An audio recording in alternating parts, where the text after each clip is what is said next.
June 6, 1944. 5 a.m., Crisbeck Battery, Normandy coast. Lieutenant Zuri Walter Omsen's hands shook slightly as he looked through his binoculars. What he saw that morning would stay with him forever. In the dim light before dawn, he saw something no one had believed possible.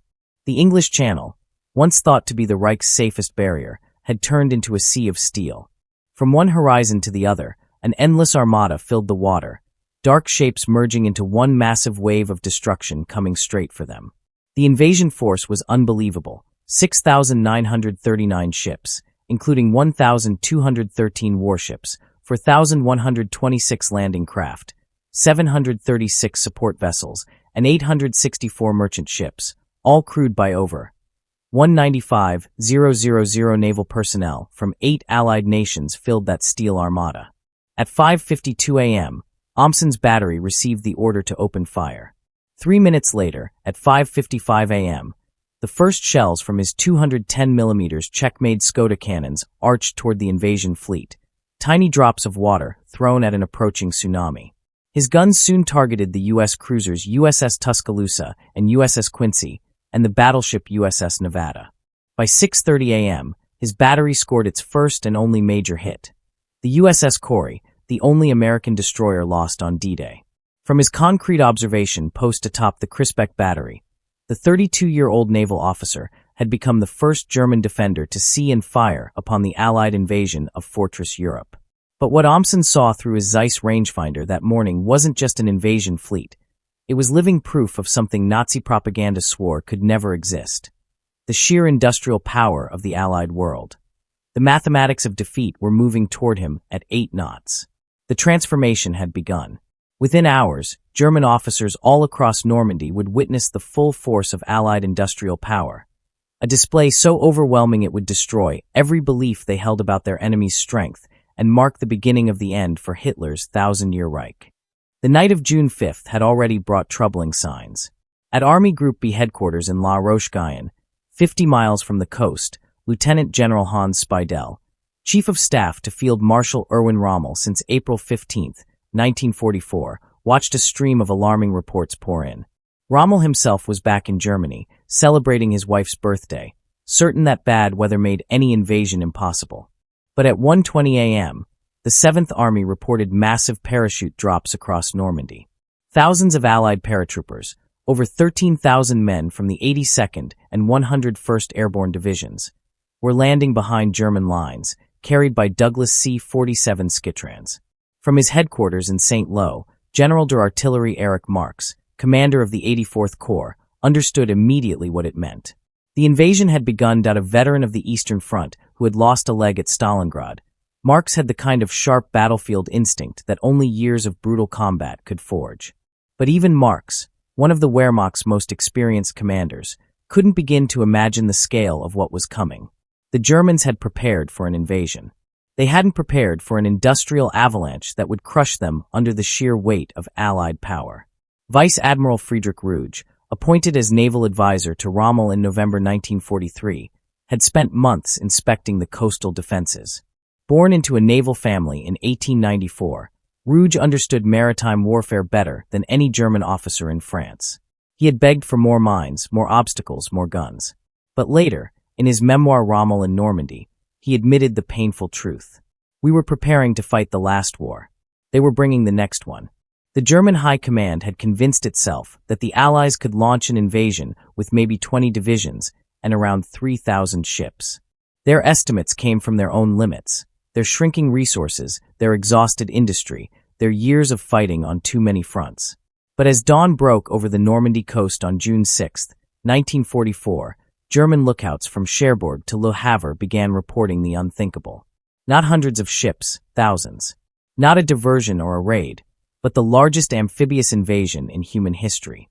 At strongpoint WN-62, overlooking what would soon be called Omaha Beach, Gefreiter Heinrich Severloh peered through his machine gun's embrasure at 5:45 a.m.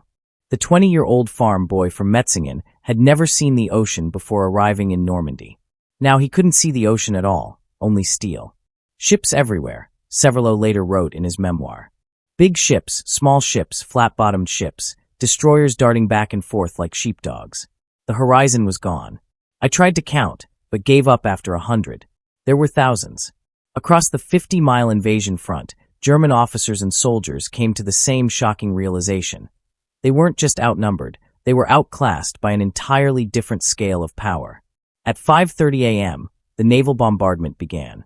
The Allied fleet brought with it 5 battleships, 20 cruisers, 65 destroyers, and 2 monitors. For the German defenders, this was their first brutal lesson in American industrial mathematics. The USS Texas alone fired 255 shells from her 14-inch guns in the first hour.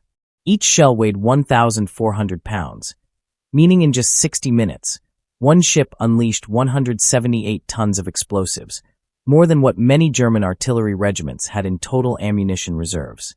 Before a single Allied soldier even touched the sand, the naval forces had already fired 50,000 shells from destroyers, 23,000 from cruisers, and 3,500 from battleships, a total of roughly 130,000 tons of explosive firepower. General der Infanterie Gunther Blumentritt, Chief of Staff to the Commander-in-Chief West, would later admit, "We had prepared to fight soldiers. We found ourselves fighting factories." By 6 a.m., as the naval barrage continued to tear apart the Atlantic Wall, the German defenders witnessed the second display of Allied industrial might. The sky was alive with aircraft, not dozens, not hundreds, but thousands. The Allied air forces flew more than 14,000 missions in support of the landings, having already secured complete air supremacy before the invasion began.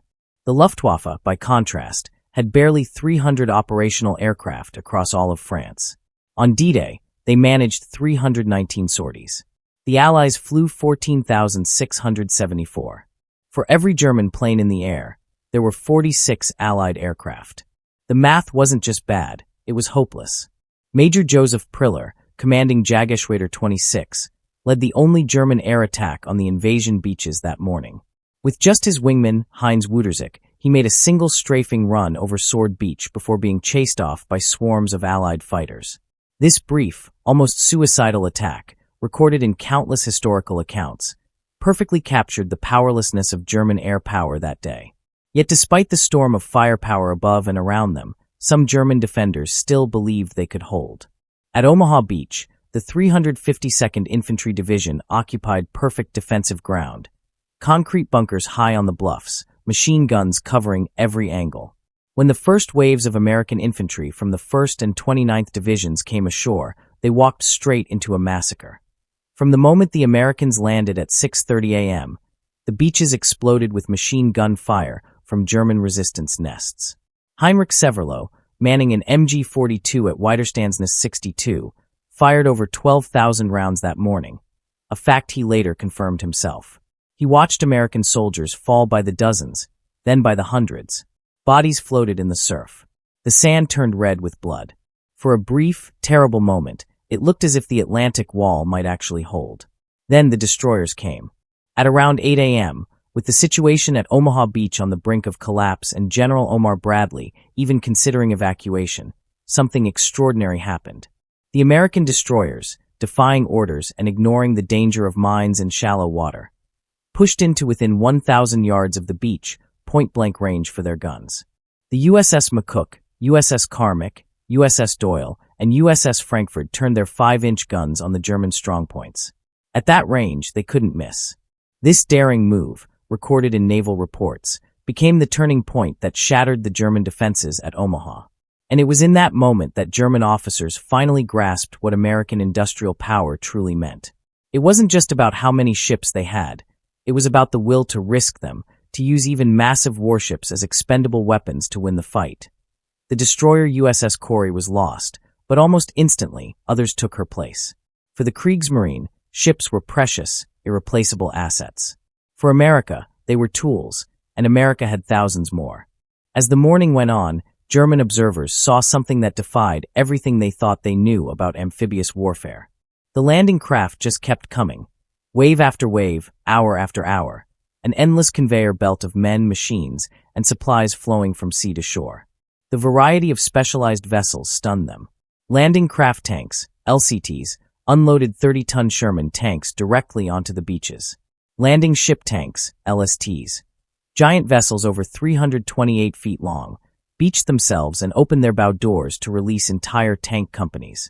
WWII amphibious trucks swam ashore, rolled across the sand, and delivered supplies straight to the front lines. By nightfall, the Allies had landed around 156,000 troops, 132,715 by sea, and 23,400 by air. This single-day force was larger than the entire German 7th Army defending Normandy. In just 24 hours, the Allies brought ashore 156,000 men, 20,000 vehicles, 1,700 tanks, and 15,000 tons of supplies. The German 7th Army, covering all of Normandy, had fewer than 500 tanks, and the Allies landed 3 times that number on day 1. The German reaction to the invasion revealed more than just material inferiority. It showed a system collapsing under the weight of overwhelming Allied power. The once feared panzer divisions, which had conquered France in just 6 weeks in 1940, now found themselves frozen in place, crushed by Allied air dominance and naval firepower. The 21st Panzer Division, the only armored unit close enough to respond on D-Day, began its counterattack at 4 p.m. But what should have been a powerful armored assault turned into a tragic march of burning wrecks. It took the division 3 hours to move just 10 miles from Caen to the front. When the surviving panzers finally reached the area near Sword Beach, they ran straight into a storm of British naval gunfire. The HMS Warspite, positioned 15 miles offshore, fired 15-inch shells capable of piercing any tank ever built. SS Standartenführer Kurt Meyer, commander of the 25th SS Panzer Grenadier Regiment, later wrote in his memoirs, "The enemy's material superiority was so great that our own strength was swept away like a wave breaking on a rock." On June 7th, D-Day +1, German reconnaissance planes returned with photos that senior officers refused to believe. The Allies weren't capturing ports, they were building them. These were the Mulberry Harbors, a feat of industrial genius almost beyond comprehension. Prefabricated in Britain, they were artificial ports made of 600,000 tons of concrete, 33 jetties, 10 miles of floating roadways, and 93 old ships deliberately sunk to form breakwaters. Within 2 weeks, the Mulberries were unloading 9,000 tons of supplies every day, more than many major French ports. The Germans had spent 4 years building the Atlantic Wall to protect their ports. The Allies simply removed the need for them.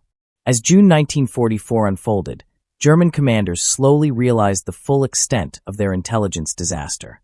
The elaborate Operation Fortitude deception had completely fooled them, convincing the German high command that Normandy was just a diversion, and the real invasion would strike at Pas-de-Calais under General Patton's fake 1st U.S. Army Group. For crucial weeks, German reserves sat frozen, waiting for an invasion that never came, while the real one was already unstoppable. General der Panzertruppe Leo von Schweppenberg, commander of Panzer Group West, finally uncovered the truth when captured Allied documents revealed that Patton, supposedly commanding a fake army, was actually in Normandy, leading the very real U.S. Third Army. As June turned to July, German officers' reports to headquarters grew increasingly desperate. Field Marshal Gerd von Rundstedt, the commander-in-chief West, received a furious call from Field Marshal Wilhelm Keitel at OKW, demanding to know why the invasion hadn't been driven back into the sea. When Keitel asked what could be done, Rundstedt gave his legendary reply, "Make peace, you fools. What else can you do?"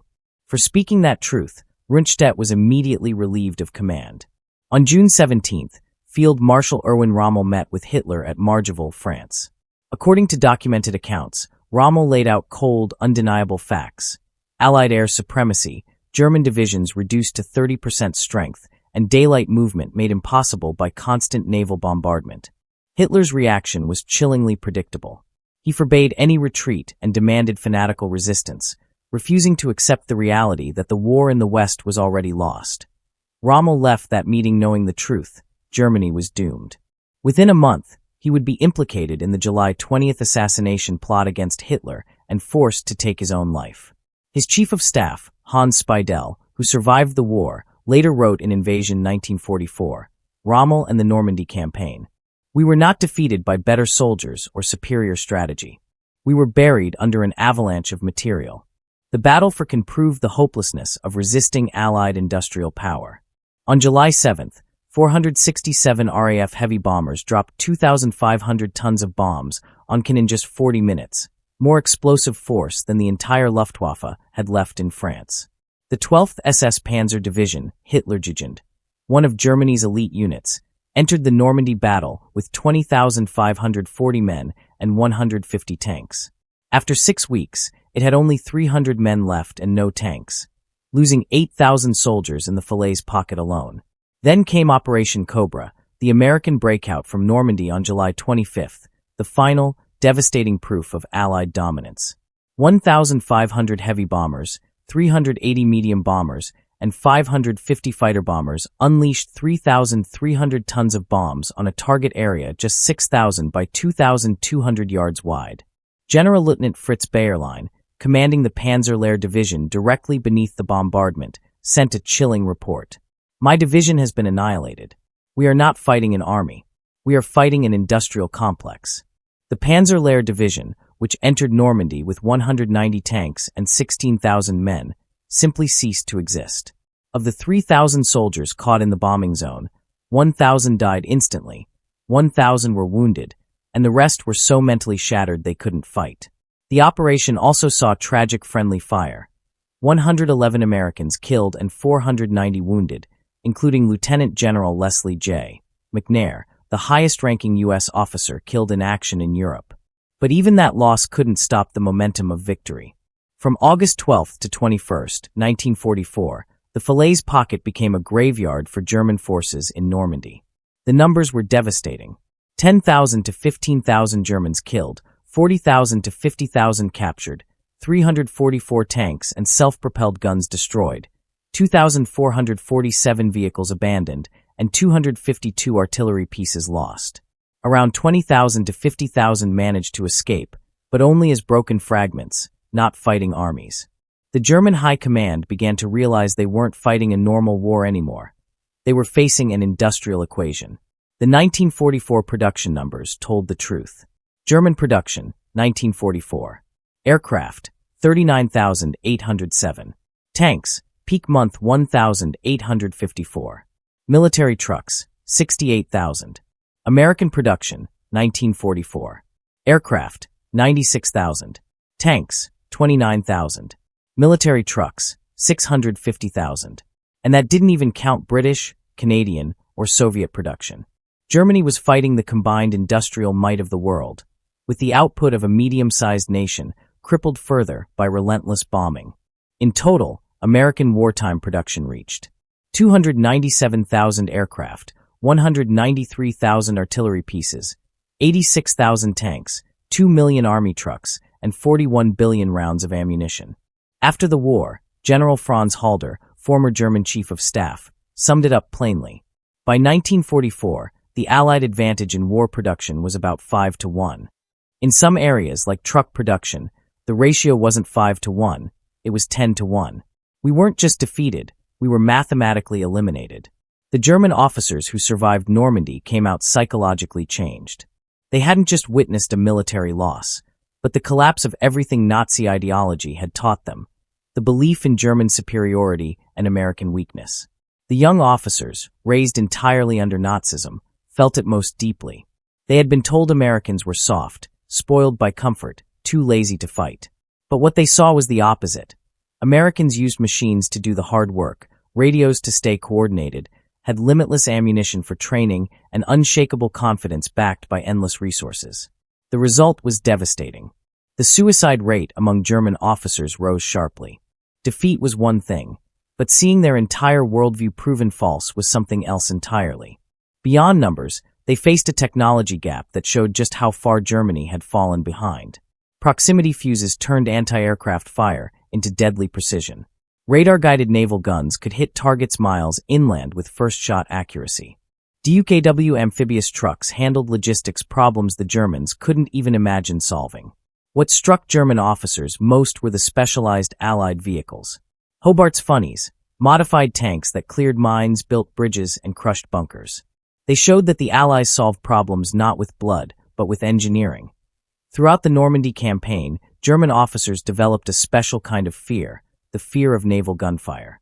The battleship HMS Rodney's giant 16-inch guns could fire 2,048-pound shells over 23 miles inland. The USS Nevada, USS Texas, and HMS Warspite turned their big guns into massive artillery, destroying anything they aimed at. German artillery tried to fight back, but it was useless. The ships moved, they were hard to hit, and they fired back with deadly accuracy. By July 1944, German movement during the day had become nearly impossible. Allied fighter bombers, flying in tight formations and guided by forward observers, could strike any target within minutes. The numbers said it all. Allied aircraft in the region, over 12,000. German aircraft, only 300 to 500. Allied flights per day, 5,000 to 8,000. German flights, just 50 to 100, when they could even get off the ground.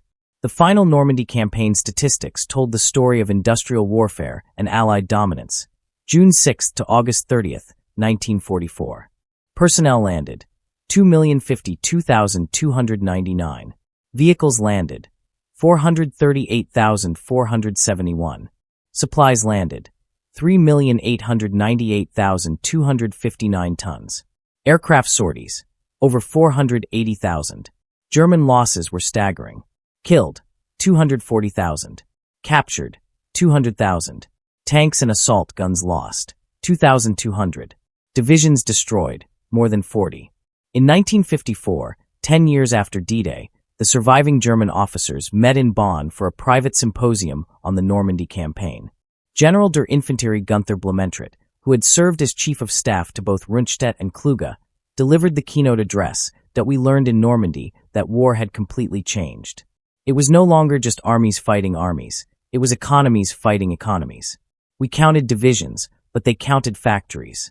We measured courage, while they measured production. The image that still haunts me is seeing American bulldozers pushing our destroyed tanks off the roads, just to make way for their supply trucks. The German officers who saw D-Day were changed forever. Hans Spittel became a NATO general, helping bring West Germany into the Western Alliance. Many who fought in Normandy later pushed for European economic unity, realizing that only by working together could Europe ever hope to match American industrial power. Field Marshal Albert Kesselring, who commanded German forces in Italy, compared his battles to those in Normandy. In Italy, we could fight the Allies on somewhat equal ground. But in Normandy, on open ground where they unleashed their full industrial power, our armies were simply erased. On June 6, 1984, the 40th anniversary of D-Day, Walter Olmsson returned to Crisbeck Battery as an honored guest. The former Oberleutnant, now 73 years old, stood at the same observation post where he had once watched the invasion fleet approach. Speaking to both Allied and German veterans, he said, 40 years ago, I stood here and saw the impossible, a sea covered with ships from horizon to horizon. In that moment, I knew everything I had been told was wrong. Weak nations don't build 7,000 ships. Divided nations don't plan such an invasion. I fired my guns at that armada, but it was like throwing stones at the tide. We sank one destroyer, damaged a few others, but for every ship we hit, 100 more sailed past unharmed. Young officers today study the tactics of Normandy, but the real lesson is much simpler. In modern war, the side that can produce the most wins.